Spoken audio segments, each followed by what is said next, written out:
Bonjour, c'est Jordan et je vous souhaite la bienvenue pour cette nouvelle vidéo.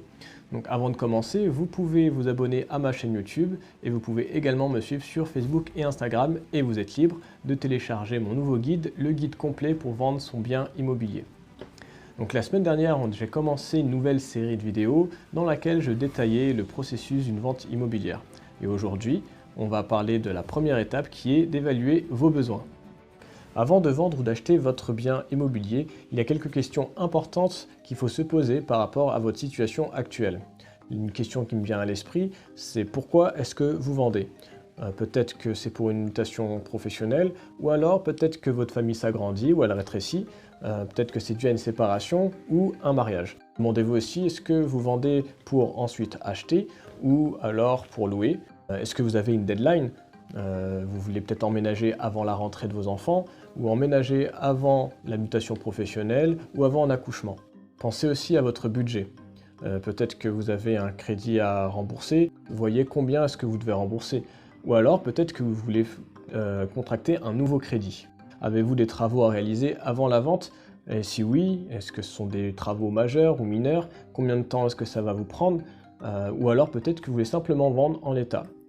Toutes ces choses vont avoir un impact sur le prix et peut-être que vous ne vous y retrouvez pas, donc ça c'est à vous de voir. Donc en fait ce sont tout un tas de questions qu'il faut se poser et évidemment je n'ai pas traité toutes les questions, mais il faut se poser plusieurs questions pour voir si notre projet est réaliste. Il est important de vérifier si votre projet est réaliste parce que ça peut vous faire gagner beaucoup de temps et d'énergie. Récemment j'ai eu le cas avec des clients acheteurs qui avaient pour projet d'acheter un grand appartement avec 4 chambres, proche de toutes les commodités, dans un bon quartier, mais avec un très petit budget. Donc j'ai fait ce que j'ai pu, j'ai trouvé des appartements. Le seul problème, c'est qu'à chaque fois, il y avait au moins un critère qui manquait. Donc dans mon exemple, c'était des acheteurs, mais c'est aussi valable pour les vendeurs.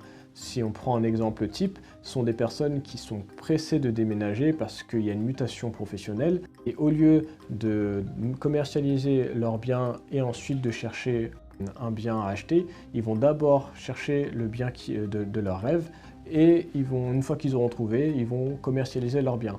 On voit que leur projet il n'est pas vraiment en accord avec leurs besoins parce qu'ils vont perdre beaucoup de temps. S'ils commercialisent d'abord leur bien et qu'ils trouvent déjà un acheteur, ce sera beaucoup plus facile pour eux de trouver un bien et de l'acheter que s'ils font l'inverse. Dans le cas inverse, ce qui va se passer, c'est qu'ils vont trouver le bien de leur rêve et ensuite ils vont dire « Attendez, il faut d'abord qu'on vende notre maison et le temps que ça se fasse, il y a peut-être d'autres acheteurs qui vont leur passer devant et au final, ils vont devoir recommencer leur recherche. » Tout ça pour vous dire qu'il est important de se renseigner sur la faisabilité de votre projet. Vous pouvez aussi demander à un professionnel de vous donner son avis. Tout ça, c'est dans le but de gagner du temps, de l'argent et de l'énergie. Et voilà, c'est la fin de cette vidéo. Si elle vous a plu et que vous avez envie de m'aider, vous pouvez la liker et la partager. Et moi, je vous dis à bientôt dans la prochaine vidéo.